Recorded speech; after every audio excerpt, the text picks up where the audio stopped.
Hello everyone, आखिर में आप लोगों का स्वागत है। तो जो आज का हमारा वीडियो लेक्चर है वो कौन से आर्टिकल पे है, उसमें हम देखेंगे आर्टिकल नंबर 8। तो ठीक है, कौन सा आर्टिकल है? आर्टिकल नंबर 8 है। तो ठीक है, देखो, rights of citizenship of certain persons of India of Indian origin residing outside India notwithstanding anything in Article 5। ठीक है, तो जो आर्टिकल 8 है वो उन लोगों के लिए है कि जो लोग हैं वो इंडियन ओरिजिन के तो हैं लेकिन वो इंडिया में नहीं रह रहे हैं। ठीक है, तो जिनको हम बोलते हैं PIO, person of Indian origin. देखो, पर्सन ऑफ इंडियन ओरिजिन,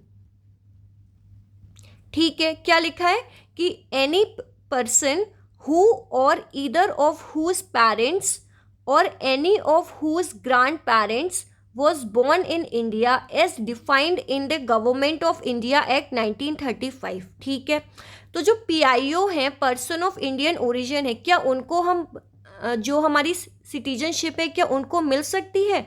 तो आर्टिकल 8 बोलता है कि हाँ, उनको भी हम भारतीय नागरिक मान सकते हैं, लेकिन कब मान सकते हैं? तब मान सकते हैं कि या तो वो या उसके कोई पेरेंट या उसके जो ग्रैंड पेरेंट्स हैं उनका जो जन्म है वो इंडिया में हुआ हो। कौन सी इंडिया में? जो कि गवर्नमेंट ऑफ इंडिया एक्ट 1935 के अकॉर्डिंग है। ठीक है, दूसरा क्या है? Who is ordinarily residing in any country. ठीक है, residing in any country outside India so defined shall be deemed to be a citizen of India if he has been registered as a citizen of India by the diplomatic or consular representative of India in the country where he is for the time being residing on an application made by him. Therefore, to such diplomatic or consular representative, whether before or after the commencement of this constitution, in the form or manner prescribed by the government of the Dominion of India or the government of India। इसका क्या मतलब हुआ कि जो PIO है वो भी हमारा भारतीय नागरिक हो सकता है, लेकिन उसके लिए उसको एक एप्लीकेशन देनी होगी या उसको खुद को रजिस्टर, ठीक है, करना होगा। कहाँ पे? डिप्लोमेटिक जो भी ऑफिस है, रिप्रेजेंटेटिव है इंडिया का, उसके देश में जहाँ पे वो रह रहा है वहाँ पे। तो जो ये रजिस्ट्रेशन है ये ना कभी भी हो सकता है। जब हमारा कॉन्स्टिट्यूशन लागू हुआ था 26 जनवरी 1950, उससे पहले भी वो ये काम कर सकता है, तो भी वो हमारा जो इंडिया है उसका नागरिक होगा। और अगर कॉन्स्टिट्यूशन लागू होने के बाद भी वो ये काम कर सकता है, एप्लीकेशन दे सकता है, खुद को रजिस्टर करवा सकता है, तो भी वो हमारा भारतीय नागरिक माना जाएगा। ठीक है, बस उसकी एक ना कंडीशन है। कंडीशन ये है कि या तो वो या उसके जो भी पेरेंट हैं या उसके जो भी ग्रैंड पेरेंट्स हैं उनका जो जन्म है वो इंडिया में हुआ हो।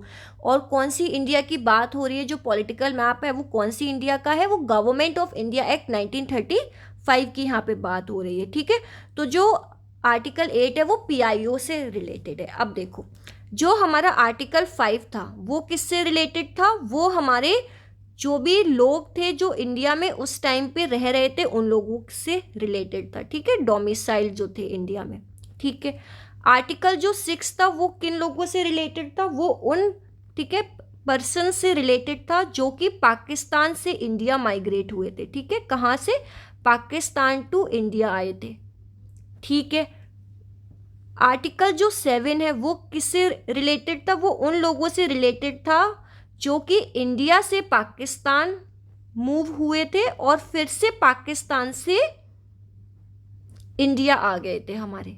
ठीक है, और जो आर्टिकल 8 है वो किन लोगों से रिलेटेड है? वो उन लोगों से रिलेटेड है जो कि कौन है? PIOs हैं। कौन है PIOs? मतलब पर्सन ऑफ इंडियन ओरिजिन है, जो कि ओरिजिनली तो इंडिया से हैं, जिनके जो पेरेंट्स हैं या जिनके ग्रैंड पेरेंट्स हैं वो इंडिया में ही बॉर्न हुए थे, लेकिन टाइम बीइंग उस टाइम पे जब हमारा कॉन्स्टिट्यूशन लागू हो रहा था उस टाइम पे वो इंडिया में नहीं रह रहे थे। ठीक है, वो इंडिया से बाहर रह रहे थे, तो उनको हम PIO बोलेंगे। तो वो किस में आ गया? वो आर्टिकल 8 में आ गया।